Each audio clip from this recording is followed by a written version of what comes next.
Olá pessoal, aqui é o professor William. Estamos hoje iniciando a nossa aula de número 80 sobre o pensamento e a filosofia de Aristóteles. Se eu não me engano, essa é a nossa 14ª aula sobre Aristóteles. 13ª ou 14ª, agora não lembro. 14ª, acho que é.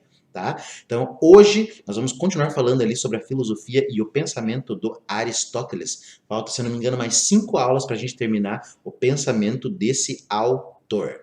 Hoje nós vamos continuar a discussão sobre o pensamento de Aristóteles. Hoje nós vamos falar um pouco sobre a psicologia de Aristóteles. Hoje o título da nossa aula é A Alma, aula do número 80, a alma. A gente vai tentar entender o que é a alma dentro do pensamento e da filosofia de Aristóteles. Então vejamos.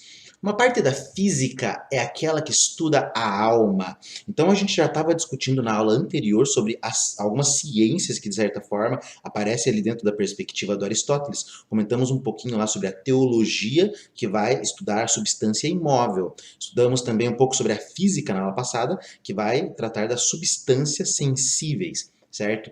Então, a alma, que nós vamos discutir hoje, também faz parte de estudo da física e também, de certa forma, ali, da psicologia. Então, a gente vai ver ali como que a física justamente é utilizada para explicar a questão da alma.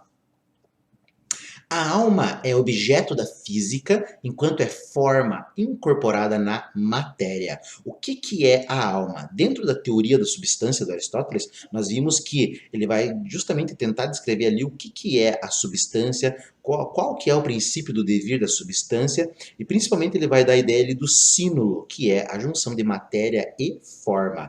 Então, para Aristóteles, a alma nada mais seria do que a forma que, de certa forma, informa a matéria. No caso do homem, né, do ser humano, a alma seria a forma, aquilo que, de certa forma, informa a matéria. O corpo humano, ele tem vida, mas ele não é vida. É a alma que faz esse papel aí dentro da perspectiva da filosofia de Aristóteles. As formas deste gênero são precisamente estudadas pela física, enquanto a matemática estuda as formas abstratas ou separadas da matéria. Então, a forma de um corpo material é estudada pela física, é objeto da física. As formas que não têm matéria são estudadas pela matemática. Vamos pegar o triângulo, o círculo, o quadrado, qualquer figura geométrica abstrata que não tem forma. Isso aí é objeto de estudo lá da matemática, lá da geometria. Mas se um determinado corpo, matéria, tem forma, então é a física que o estuda.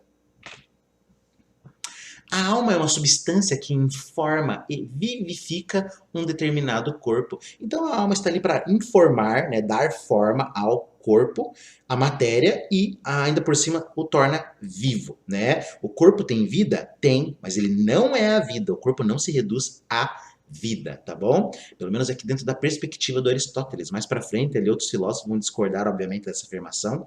Filósofos vitalistas, né, vão justamente ele trazer a ideia de que a vida, na verdade, não se reduz talvez nem ao corpo, nem à alma, se é que existe uma alma. Alguns filósofos da fenomenologia vão trazer ali que o corpo representa, digamos assim, a vida, mas isso é uma outra história, tá? A alma é definida como o ato entelequia primeiro de um corpo que tem a vida em potência. A entelequia é aquele conceito lá justamente que o Aristóteles traz de uma realização final perfeita de uma determinada junção entre matéria e forma. Quando a forma atinge ali o seu, digamos assim, o seu escopo, o seu objetivo ali para aquilo que ela foi feita, então ela é uma entelequia, né? Ela é a perfeição, certo? Então a alma é o ato primeiro de um corpo que tem a vida em potência. A matéria tem a vida em potência. A alma vai lá e torna essa vida em ato. A alma atualiza o corpo. Lembrando que quando eu falo de forma, estou falando de ato, conforme nós já discutimos nas aulas anteriores. A alma está para o corpo como o ato da visão está para o órgão da vista. Então veja, a alma está para o corpo, assim como o ato da visão está para o órgão da vista. O órgão da vista é material, mas o ato da visão não é material. O ato da visão, veja, ato da visão é a forma, certo? A alma é a forma, o corpo é a matéria. O corpo por si só não tem a alma, certo? O corpo, que é a matéria, precisa da forma. A forma justamente vai informar esse corpo, tá? É a realização final, portanto, a inteléquia, da capacidade que é própria de um corpo orgânico. A alma, então, é a inteléquia ali, é a forma atual de um corpo, de uma matéria orgânica, tanto de planta, quanto de animal, quanto do ser humano, que também é um outro animal. Como todo instrumento tem uma função, que é o ato ou atividade do instrumento, então veja, o instrumento, ele é uma potência, certo? Ele é a matéria, ele é uma potência, mas a função dele é o ato, é o atual, tá? Por exemplo, a função do machado é cortar. O machado por si só é um objeto, a função dele, o ato dele é cortar. Assim, o corpo, enquanto instrumento, tem como sua função a de viver e de pensar. O corpo é instrumento, é matéria. A forma atual, a forma em ato, é justamente aquilo que vai fazer ele ter a vida e vai fazer com que ele pense, no caso do ser humano. E o ato desta função é a alma justamente o ato da função de vida, da função de pensar, pelo menos dentro ali da perspectiva humana, tá? Sobre o ser humano, tá bom? O Aristóteles vai fazer uma diferenciação das almas ali, das plantas, dos animais, dos seres humanos, etc. Mas a gente já vai falar um pouquinho sobre isso. Ó, aí chegou. Aristóteles distingue três funções fundamentais da alma. A alma tem três funções fundamentais: função vegetativa, função sensitiva e a função intelectiva. É interessante notar que essa divisão da alma ali, realizada por Aristóteles, também foi uma, digamos assim, uma divisão que foi realizada em 1970, se eu não me engano, por um neurocientista, acho que é o Paul de MacLean.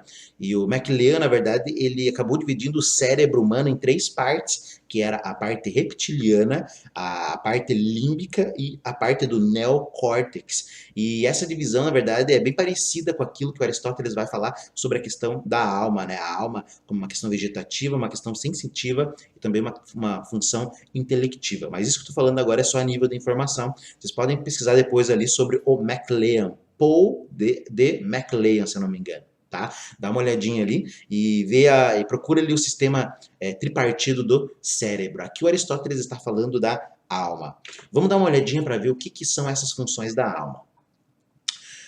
A primeira função da alma para Aristóteles é a função vegetativa, que é a potência nutritiva e reprodutiva, e é própria de todos os seres viventes, a começar pelas plantas. Então, essa parte da alma, que é a alma vegetativa, está em tudo, está nas plantas, nos animais e nos seres humanos. Ela é responsável pela nutrição, ou seja, a alma vegetativa é aquela responsável pela nutrição, pela alimentação, pelo desenvolvimento a partir dos nutrientes, etc. Tá? Também é própria pela reprodução.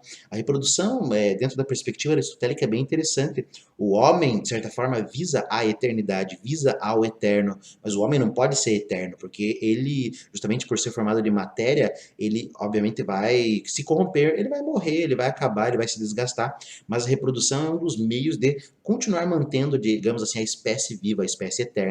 Conforme nós falamos na aula anterior, nós vimos na perspectiva do Aristóteles que para ele as espécies são eternas, não haverá fim. Não. Aristóteles não pensava, digamos assim, no mundo que poderia ser destruído, isso aí nem passava pela cabeça deles, tá?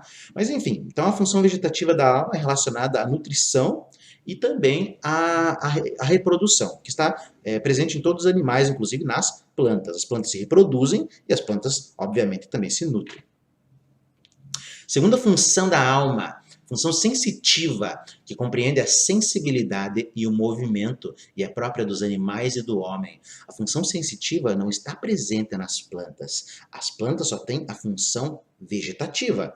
Nos animais e no ser humano, tem a função vegetativa e também a função sensitiva, que é justamente ali responsável pelas sensações, pela visão, tato, olfato, paladar, por aquilo que a gente sente, por aquilo que a gente percebe. E essa é uma questão assim bem interessante dentro da perspectiva de Aristóteles, que Aristóteles vai trabalhar justo a ideia da potência do ato para tentar mostrar como que essa sensibilidade opera, conforme a gente já vai discutir daqui a pouco. Terceira função da alma, a função intelectiva, que é a própria do homem. Então, as plantas têm a alma vegetativa. Os animais têm alma vegetativa, alma sensitiva e só a alma sensitiva, alma vegetativa e alma sensitiva. Os homens, por sua vez, têm alma vegetativa, alma sensitiva e a alma intelectiva, que é justamente ali responsável pela intelecção, pelo intelecto, digamos assim, a alma racional, tá? Conforme a gente já vai desenvolver. Então, Aristóteles faz essas três divisões ali da alma, que já é um grande passo ali, digamos assim, na história da humanidade. Os filósofos anteriores não haviam feito essa distinção. Então, Aristóteles vai além e justamente mostra funções diferentes para a alma. As funções mais elevadas podem fazer às vezes das funções inferiores, mas não vice-versa. Então, as funções elevadas, para Aristóteles, a função intelectiva é a função mais elevada da alma, ela pode fazer o papel das outras, ela vai, de certa forma, estar ali inserida nas outras formas, nas outras funções da alma, mas o contrário não se dá. A alma vegetativa não pode fazer o papel da sensitiva e muito menos da intelectiva. Assim, no homem, a alma intelectiva compreende também as funções que nos animais são desempenhadas pela alma sensitiva e nas plantas pela vegetativa. Então, no homem, a alma intelectiva, o intelecto faz ali o papel, algumas vezes, ali das funções da alma sensitiva e vegetativa. Falando um pouquinho sobre os sentidos agora, a questão do do tato, olfato, paladar, visão, audição, etc. Além dos 5 sentidos específicos, isso aí faz parte ali da função da alma sensitiva, tá? Cada um dos quais fornece sensações particulares, cores, sons, sabores, etc. Então Aristóteles vai dizer que além desses 5 sentidos, há alguma coisa comum entre os sentidos. Então há um sentido comum, a que Aristóteles atribui uma dupla função. Então, além dos 5 sentidos ali, expressos pela função sensitiva e também, de certa forma, intelectiva da alma, há um sentido comum, há algo que é comum a todos esses sentidos e não pode ser apenas particular. E o Aristóteles vai tratar desse sentido comum aplicando-lhe 2 funções, tá? Ele tem uma dupla função. Primeiro, a de constituir a consciência da sensação, isto é, o sentir do sentir que não pode pertencer a nenhum sentido particular. Então veja, com a minha visão, eu vejo. Mas a minha visão não pode dizer que eu estou sentindo o ver. A visão não tem o poder para, digamos assim, dizer ao meu cérebro que eu estou sentindo esse ver. Eu estou vendo? Sim. É uma sensação? Sim. Mas a visão por si só não tem esse poder. Eu sinto o gosto de algo? Sim. O paladar não é o suficiente para dizer, por exemplo, ali que eu tenho essa sensação. Isso é função do cérebro. No caso, hoje eu sei que é o cérebro, mas na época do Aristóteles ele chamava de alma. Então, há um sentir do próprio sentir. Eu sinto que eu estou vendo, eu sinto que eu estou sentindo gosto, eu sinto que eu estou escutando. Então, esse sentir do sentir faz parte justamente desse sentido comum, que de certa forma ali seria a junção de todos os sentidos, alguma coisa comum entre eles, tá? A segunda função ali desse sentido comum, a de perceber as determinações sensíveis comuns a vários sentidos, como o movimento, o repouso, a figura, a grandeza, o número e a unidade. Aqui se trata de uma outra função desse sentido comum. Existem coisas que são comuns a esses sentidos, como por exemplo, eu estou olhando para esta webcam agora, certo? Eu estou vendo a distância entre eu e a webcam. Então, a partir do olhar eu consigo ter uma sensação de movimento, ela está parada, ela está se movendo, ela é uma unidade, ela está em cima de um livro, está em cima de uma caixa, consigo sentir de certa forma o cheiro de algumas coisas, a minha voz está ecoando aqui pela sala. Então, tudo isso está se unindo assim para me mostrar que aqui tem espaço, que aqui tem altura, tem largura, tem profundidade, certo? Então, esse sentido comum, ele atribui várias funções ali que, de certa forma, não podem podem se dar apenas a um sentido. Quando eu me movimento, por acaso, o que trabalha em mim é o tato. O meu pé está sentindo que eu estou andando, que eu estou me movendo. Mas, ao mesmo tempo, a minha visão está vendo que eu estou me movendo. Ao mesmo tempo, eu sinto o vento no meu rosto, eu escuto alguma coisa do outro lado da rua e por aí vai. Então, esse sentido comum, ele também capta, de certa forma, todas essas funções aí, digamos, essas determinações sensíveis. A sensação em ato coincide com o objeto sensível. Aqui o Aristóteles vai tratar daquela teoria dele da potência e do ato, justamente para tratar a questão da sensibilidade. A sensação em ato coincide com o objeto sensível. O objeto sensível, tá? Por exemplo, eu toco a webcam. Eu toco a webcam, certo? A minha sensação em ato coincide com o objeto, porque é a sensação atual. Por exemplo, eu não vou tocar o webcam, mas eu sei o que é tocar o webcam. Então, esse saber, ele é potência. Quando eu vou lá e concretizo, eu estou tocando, eu tenho a sensação em ato. Por exemplo, eu já peguei no fogo, o fogo dói, o fogo machuca, eu sei que o fogo machuca, então eu sei disso em potência. Quando o fogo for lá e me machucar, quando eu colocar a mão de novo, que vai acontecer provavelmente um dia, né? Não porque eu queira, mas eu vou ter essa sensação em ato. E a sensação em ato coincide com o objeto. Por exemplo, o ouvir o som e o próprio som coincidem, tá? Eu estou escutando o som. Escutar o som e o som são a mesma coisa, pelo menos nessa perspectiva. Tocar o fogo e o fogo são a mesma coisa. Tocar a webcam e a webcam são a mesma coisa. A sensação coincide com o objeto sensível.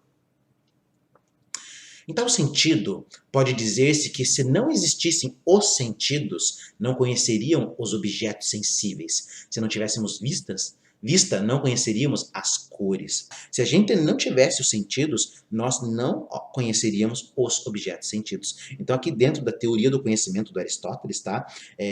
O que você conhece é justamente dado pela sensibilidade. Não tem como você conhecer algo se não tiver a sensibilidade, porque o conhecimento é o conhecimento em ato. Como que vai haver um conhecimento em ato se a sensação não está em ato, se você não tem essa particularidade? Eu não tenho sensação nenhuma no tocar, né? Não tenho nenhuma sensação no tato. Então, eu vou tocar o webcam, isso para mim não significa absolutamente nada, porque eu não tenho essa sensação em ato. Então, eu também não tenho esse objeto. Não conheceríamos em ato. Existiriam, porém, em potência, porque eles só coincidem com a sensibilidade no ato desta. A webcam só existe em potência. O tocar a webcam só existe em potência. Eu sei o que é, mas na hora que eu toco ela, pronto, isso aí se torna um objeto em ato. Eu sei que tocar o fogo dói, mas eu sei isso em potência. Quando eu vou lá e toco, isso se torna o ato, tá bom? Então, uma coisa é a potência e o ato. Isso é muito interessante dentro da teoria do conhecimento de Aristóteles. Uma coisa em potência é justamente dada ali muitas vezes pela memória, a sensibilidade pode usar a memória, a imaginação, etc., conforme a gente vai ver ali também. Mas uma coisa é a memória do fogo, outra coisa é você pegar o fogo. Aí é uma coisa bem diferente. A imaginação distingue-se dos sentidos. Aqui o Aristóteles vai falar um pouquinho sobre a ideia da imaginação. Para Aristóteles, então, a alma sensitiva é justamente aquela responsável pelos 5 sentidos e também por esse sentido comum, que é comum a todas as coisas. A imaginação é uma coisa que se difere daqueles dados oferecidos pelos sentidos, tá? Distingue-se também da ciência, que é sempre verdadeira, e da opinião, que é acompanhada pela crença na realidade do objeto, porque tal crença falta na imaginação. Então Aristóteles vai dizer, a imaginação é diferente da ciência, porque a ciência é uma ciência da sensibilidade. Se é uma ciência da sensibilidade, é uma ciência em ato. Tá? A ciência estuda o objeto e o conhecimento da ciência coincide com o objeto, por isso é verdade. Isso aqui entra dentro de uma das teorias da verdade por correspondência. O conhecimento que eu tenho, ele corresponde ao real. O conhecimento em ato que eu tenho, ele corresponde ao objeto tocado ou sentido. A imaginação não tem isso. A imaginação não tem, porque na imaginação você não tem o objeto sensível. Eu imagino uma sereia. Eu posso tocar uma mulher e eu posso tocar um peixe. Mas são coisas diferentes. Isso não é uma sereia. Então é o seguinte, a imaginação não tem esse sentir em ato, a imaginação não tem esse ato, digamos assim, da sensação. Ela é uma coisa diferente, então ela não pode ser verdadeira. Bom, Pelo menos isso aqui dentro da perspectiva do Aristóteles, tá? Durante toda a filosofia, muitas vezes considerou a imaginação, talvez ali como rival, como inimiga, certo? Mas dentro da história da filosofia vão haver movimentos depois que vão exaltar o poder da imaginação, certo? Por exemplo, a fenomenologia vai justamente mostrar que a realidade, o real, o objeto não é superior à imaginação, não há superioridade da realidade do objeto em relação à imaginação. Um dos filósofos que eu estudo, que é o Gaston Bachelard, ele vai ter uma parte da obra dele que ele chama de período noturno, que ele justamente vai desenvolver trabalho sobre a imaginação, procurando mostrar ali a essência da imaginação, uma essência dada ali pelo método fenomenológico, tá? Dentro da psicanálise do Freud também a imaginação tem um papel primordial e muitos outros autores ali vão trabalhar a importância da imaginação, certo? A imaginação não pode ser também opinião, porque a opinião é a crença, é acompanhada pela crença no real, na realidade de um objeto. Eu tenho uma opinião, então eu acredito que a minha opinião é verdadeira. Muitas vezes não é, mas eu tenho a crença da realidade desse objeto. A sereia, eu sei que não existe sereia. Bom, talvez exista, mas acho que não existe sereia, provavelmente, né? Então, não tem essa crença na realidade, tá? O Minotauro não existe, não deve existir. Então, não tem a crença na realidade do Minotauro. Na opinião, tem a crença no real. Às vezes não é real, mas pelo menos tem a crença. A imaginação é produzida pela sensação em ato e as imagens que ela fornece são semelhantes às sensações. A imaginação é produzida pela sensação, certo? Então, você sente alguma coisa, a imaginação já começa a trabalhar. A imaginação ali vai ser sempre, digamos assim, algo que digamos assim, a alma, na perspectiva do Aristóteles, vai trabalhar. E as imagens da sensação as imagens trazidas pelos sentidos são semelhantes aos objetos da sensação, tá? Semelhantes, mas não são iguais. Podem, pois, determinar a ação nos homens ou também nos animais, quando tem a mente ofuscada pelo sentimento, pelas doenças ou pelo sono. A imaginação, ela pode, então, provocar uma ação, uma atitude nos homens, justamente quando os homens ali estão com as faculdades, digamos assim, meio deturpadas. Não sei se posso falar deturpadas, ou com as faculdades ali não funcionando de uma maneira talvez coerente, acho que eu posso dizer isso, certo? Às vezes nós estamos confusos, acontece alguma coisa, tá pelo sono, pela doença, pela tristeza, pelo sentimento, às vezes pelo amor intenso, e a imaginação, às vezes, ela utiliza isso justamente para provocar uma ação no homem. Análoga à da sensibilidade é a função do intelecto, que a gente vai falar um pouquinho então sobre a função do intelecto, que é justamente, digamos assim, é semelhante também, é similar, digamos assim, à função da sensibilidade. A alma sensitiva, de certa forma, tem algumas coisas ali que correspondem à alma intelectiva. Vamos dar uma olhadinha ali no que elas têm em comum. A alma intelectiva recebe as imagens como sentidos, recebem as sensações. O sentido, digamos assim, de eu tocar a webcam, ele é dado pela sensação. O sentido de eu tocar o fogo, ele é dado pela sensação. E a alma intelectiva não recebe a sensação. A alma intelectiva recebe a imagem, uma imagem. Por quê? Porque a sensação, ela está ligada à matéria. Estou tocando a webcam, estou tocando a matéria. Estou falando agora, né? Estou falando ali por um meio material. Isso aqui é uma vibração, são ondas sonoras que estão vibrando ali pelo ar. Estou escutando aqui, ó. Meu tímpano, ele tá trabalhando, certo? Tudo isso é material, mas a matéria não entra na alma intelectiva. O que entra é a imagem. É a imagem do que eu estou falando, é a imagem da minha sensação, tá? A imagem que eu tenho de eu tocando fogo, eu lembro da dor, mas eu não consigo sentir a dor, certo? Porque a dor faz parte da matéria, pela sensação, mas a alma intelectiva me lembra, não vai tocar no fogo, senão você vai sentir aquilo que você já sentiu e não gostou. O objetivo da alma intelectiva é julgá-las verdadeiras ou falsas, boas ou más. Então o papel ali da alma intelectiva é usar a razão para julgar as imagens. Eu tenho imagens. Será que essa imagem é verdadeira ou será que essa imagem é falsa? A sensação me dá alguma coisa. Isso gera uma imagem e a alma vai julgar. Será que isso é verdadeiro ou será que isso é falso? E conforme a julga, aprovas ou desaprovas, desejas ou afastas. Eu toquei no fogo, né? Estou usando o exemplo do fogo agora. Eu toquei no fogo ali, doeu. Então eu tenho essa imagem. Essa é uma imagem que ela é uma imagem para mim detestável, né? Eu não quero viver isso de novo. Então é uma imagem que vai me afastar do fogo, tá? O trauma poderia talvez ser caracterizado justamente como uma série de imagens ali que a pessoa justamente não quer repetir, mas o trauma é uma coisa que está colocada ali mais de maneira inconsciente, né? Ela não aparece de maneira tão consciente, mas isso aí vai ser objeto de estudo lá da psicanálise mais para frente.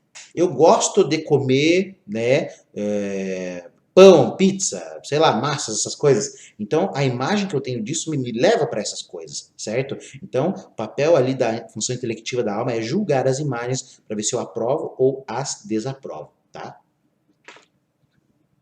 O intelecto é, pois, a capacidade de julgar as imagens fornecidas pelos sentidos. Os sentidos nos oferecem a sensação e também nos oferecem a imagem. E a função da alma intelectiva é justamente julgar essa imagem para ver se ela é válida ou não, tá? A imagem, ela está dentro da alma intelectiva porque a imagem é forma. A sensação, ela tem a matéria e a forma, mas o que entra no nosso intelecto é forma, não entra a matéria. Você não coloca o fogo dentro do cérebro. Você não coloca o pão dentro do cérebro, você não coloca o amor dentro do cérebro, tá? De maneira material, estou dizendo. Uma citação aqui do De Anima, do Aristóteles. Ninguém poderia aprender ou compreender nada se os sentidos nada lhe ensinassem. E tudo quanto se pensa, pensa-se necessariamente com imagens, tá? Ninguém poderia aprender ou compreender nada se não fossem os sentidos. Lembrando que isso aqui é bem diferente lá da perspectiva de Platão, que Platão vai condenar os sentidos como algo ilusório. Aqui Aristóteles mostra, não, é pelos sentidos que nós aprendemos, tá? Essa briga vai ficar famosa ali na filosofia moderna justamente com os empiristas discutindo contra os racionalistas. Os empiristas afirmam ali que o conhecimento é dado primeiramente pela experiência, enquanto os racionalistas vão falar da primazia da razão. Isso aí começa ali com esses filósofos ali, o Platão e Aristóteles, tá? Platão defendendo ali o poder da razão e Aristóteles mostrando ali que a sensibilidade é que vai justamente trazer o conhecimento. E tudo quando se pensa, pensa-se necessariamente com imagens. Você não pensa com matéria, você pensa com imagens. Isso aí pode, digamos assim, ser discordado, né? Porque hoje nossos conhecimentos sobre a neurociência mostram que, na verdade, o pensamento não passa de pulsões elétricas e a eletricidade, obviamente, é real, né? É objeto de estudo lá da física, tá? Da física que vai estudar a eletricidade, até a questão do eletromagnetismo, essas coisas. Mas tem carga, tem coulombs, tem tudo, tá? E alguém pode discordar e falar assim, não, isso aí não é só imagem, mas é matéria também. Como hoje nós temos a filosofia da mente, alguns autores que justamente vão tratar dessa perspectiva, né? Tem os monistas, se eu não me engano, lá que vão justamente tratar o cérebro como uma função material, etc. Mas isso é uma outra história, a gente vai discutir lá pra frente, tá? Todavia, o pensamento não tem nada a ver com a imaginação. O pensamento não tem nada a ver com a imaginação, que a gente já estava falando, o pensamento é diferente da imaginação.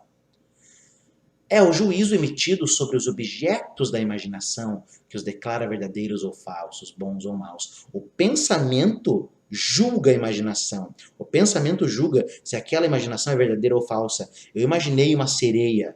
Agora meu pensamento vem e diz, William, isso aí é falso. Mas isso aí pode ser objeto da poesia. Isso é uma outra história, tá? Mas no mundo real não tem. Para a ciência não serve, certo? Com o ato de sentir, perdão, como o ato de sentir é idêntico ao objeto inteligível é aquilo que pode ser compreendido. Então, o ato de sentir é idêntico ao meu conhecimento sobre esse sentir. Isso significa que quando o intelecto compreende, o seu ato se identifica com a própria verdade. Então, o intelecto ele tem uma função potencial e uma função ativa, certo? A função intelectiva tem uma função passiva, potencial, e uma função, digamos assim, ativa, certo? A função ativa é aquela que coincide da minha sensação com a minha compreensão. Daí ele fica em ato, certo? O ato da compreensão é justamente a sensação.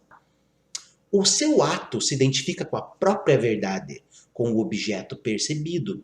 Mais precisamente, identifica-se com a essência substancial do próprio objeto. Eu, ao tocar o fogo, eu estou em contato com a substância do fogo, tá? Um composto de matéria e forma. Estou em contato com essa substância. E eu compreendo essa dor, esse toque, essa sensação. Então, meu intelecto ele está em ato justamente com a sensação. Por isso Aristóteles afirma, a ciência em ato é idêntica a seu objeto. E a ciência em ato é a ciência que justamente ali vai ter o objeto, porque o objeto da sensação, ele está em ato com a sensação, e ao mesmo tempo vai haver a compreensão, porque a compreensão ela está ligada à sensação em ato, tá? E isso é a verdade. A verdade é quando a compreensão em ato está justamente em ato também com essa sensação que está ali ligado ao objeto. Ou, num sentido mais geral, a alma é, num certo modo, todos os entes, tá? A alma, ela é capaz de estudar os objetos. O Aristóteles, justamente, ele procura mostrar que bom, a obra do Aristóteles é vasta, né? Os assuntos que ele trata são vastíssimos, conforme nós falamos na aula anterior. Fala de física, de astronomia, de botânica, de planta, de direito, de constituição, de poesia, de comédia, de arte, etc. Tá? Fala um monte de coisa de ética. E o Aristóteles mostra que há justamente uma atualização dessa alma intelectiva quando ela está justamente, vou dizer assim, em sincronia com o objeto em ato, também dado pela sensação. Então, quando você compreende o objeto, ele é inteligível, você tem esse objeto em ato, tá? Você tem uma função ali intelectiva ativa, né, do intelecto, certo? Com efeito, os entes são os sensíveis ou inteligíveis. Então, veja, os entes são aquelas realidades que existem, tá? Que tem o ser. E os entes, elas são os objetos tanto dado pela sensibilidade, quanto dado pela compreensão deles, tá? Enquanto a ciência se identifica com os entes inteligíveis, os entes compreendidos e também dados pela sensibilidade, a sensação identifica-se com os sensíveis. Então a ciência ali, o objeto dela é tanto sensível quanto intelectual, tá? Porque a ciência vai tratar da questão verdadeira, da verdade. E a sensação está ligado, obviamente, aos objetos ali da sensibilidade. Todavia, esta identidade já não existe quando se considera não já o conhecimento em ato, mas em potência.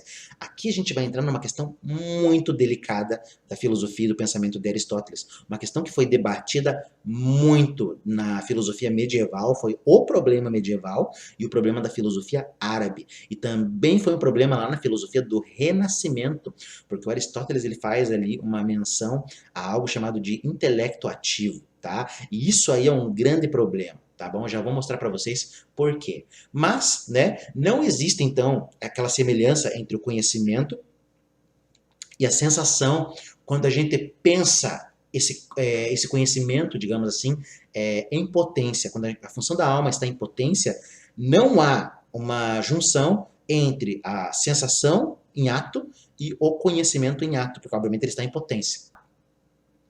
Aristóteles insiste na distinção entre intelecto potencial e intelecto atual. O intelecto potencial é aquele intelecto que tem a capacidade, a potencialidade de ter um determinado objeto, um determinado ente em ato, que é dado pela sensação em ato. O intelecto atual, ele já tem esse objeto, porque ele está atualizado justamente ali com a sensação, tá? Não apenas com a sensação, mas também com a intelecção. O objeto é inteligível em ato, portanto, há um intelecto ativo ali. Esse intelecto ativo, tá? Ele contém em ato todas as verdades, todos os objetos possíveis da intelecção. Então, o intelecto ativo, ele tem toda a verdade, ele tem todos os objetos possíveis que podem ser compreendidos, tá? E aí é que tá, esse é um dos grandes problemas ali que Aristóteles vai trazer sobre esse intelecto ativo. Aonde que está esse intelecto ativo que conhece toda a verdade, que tem todos os objetos sensíveis ali em ato? Esse intelecto ativo, ele foi interpretado ou como estando no homem, ou como estando em Deus, ou sendo Deus, ou como estando ali, digamos assim, jogado na realidade. Tá? E isso é um grande problema lá para a filosofia medieval, a filosofia árabe e o Renascimento. Mas o Giovanni Reale, eu estava dando uma olhadinha na obra dele, ele vai afirmar que o intelecto ativo faz parte do homem. Não é Deus, não é o mundo, é o próprio homem. Mas também isso é muito complexo, porque esse intelecto ativo, a gente tem que parar para pensar o seguinte, o homem, ele justamente vai morrer, o homem se corrompe. Então quer dizer que toda a verdade acaba se mantendo apesar da morte do homem, porque se o intelecto ativo ele é sempre em ato, ele tem toda a verdade, ele tem todos os objetos possíveis, ele não pode se deteriorar, ele não pode... E como que isso também é colocado no homem, tá? É uma coisa ali que Aristóteles não vai resolver. O intelecto ativo age sobre o intelecto potencial como a luz que faz passar a ato as cores que na obscuridade estão em potência. É como então eu tenho um intelecto potencial para conhecer as coisas. Quando eu vou conhecer algo, o intelecto ativo aparece e atualiza o intelecto em potência. É como a luz que vai mostrar ali as cores justamente, tá? Isto é, faz passar a ato as verdades que no intelecto potencial estão apenas em potência. A verdade no intelecto potencial estão apenas em potência. Eu tenho conhecimento em potência, mas para atualizar esse conhecimento, ele vira um intelecto ativo. Mas da onde que vem esse intelecto ativo? Da onde que surge? É Deus? É do próprio homem? É o mundo? Depende do objeto? Depende do quê? Por isso Aristóteles ele chama intelecto ativo e o considera separado, impassível, não misturado. Aí é que está. O Aristóteles também faz essas considerações que acabam complicando. Então esse intelecto ativo é separado, mas é separado do homem, é separado do quê? Ele é impassível, ele é não misturado, ele não se mistura com as outras funções do intelecto, então ele é Deus, ele é o mundo, ele é o quê? Isso aí não fica bem explicado, tá? Esse intelecto ativo, tá, o intelecto agente, só ele não morre e dura eternamente, enquanto o intelecto passivo ou potencial se corrompe e sem o primeiro não pode pensar em nada. Então veja, o intelecto ativo é eterno, ele não se corrompe, tá? Mas o potencial, que é o intelecto ali, a potencialidade de conhecer, ele vai se corromper, obviamente, porque eu vou morrer, eu vou ficando velho, eu vou ficando senil, e esse intelecto possível vai, né, vai embora junto comigo, né, ele acaba junto comigo. Mas o intelecto ativo é sempre, ele sempre está ali, tá bom? Isso aí também gera uma série de discussões, né, tem gente que acha assim, existe todo o conhecimento numa realidade exterior, né, existe o conhecimento todo na mente de Deus, há uma iluminação divina que ele vai atualizando a tua mente, etc. Então, isso gerou toda uma discussão. Se o intelecto ativo será do homem, de Deus ou de ambos, em que relações estará com a sensibilidade? Qual seja o significado da separação que Aristóteles lhe atribui? São problemas que Aristóteles não estuda e que deverão ser largamente discutidos na escolástica árabe e cristã e também no Renascimento. Então, a relação desse intelecto ativo com a sensibilidade são coisas que vão ser discutidas lá na filosofia árabe, da medieval, na filosofia cristã e também lá no Renascimento, tá? Aonde que está esse intelecto ativo? Essa é uma questão que Aristóteles deixa em aberto, ele não, na verdade ele nem se questiona, né? E ficou. E daí depois, quando os autores ali do medievo leram, eles começaram a se perguntar, mas da onde que vem esse intelecto ativo? Se ele é eterno, cadê ele? Onde que ele está? Qual que é a região que ele permanece, que ele habita, se é que habita em algum lugar, certo? Então é isso, pessoal. Hoje falamos um pouquinho ali sobre a questão da alma, na perspectiva do Aristóteles, vimos a função da alma vegetativa, a alma sensitiva, a alma intelectiva. Na próxima aula vamos discutir um pouco sobre a ética dentro da perspectiva do Aristóteles. Você que está seguindo o nosso canal aí, vai acompanhar nossos vídeos da história da filosofia, dá aquele like, ela nunca peço, segunda vez que estou pedindo, ou terceira, não sei, tá? Acompanhe nossos vídeos lá sobre a história da literatura ocidental e daqui a pouco eu vou começar uma nova série, ainda não decidi, tem muitos planos aí, mas às vezes o tempo não deixa, né? Mas isso é uma outra história. Um grande abraço a todos, nos vemos aí no próximo encontro.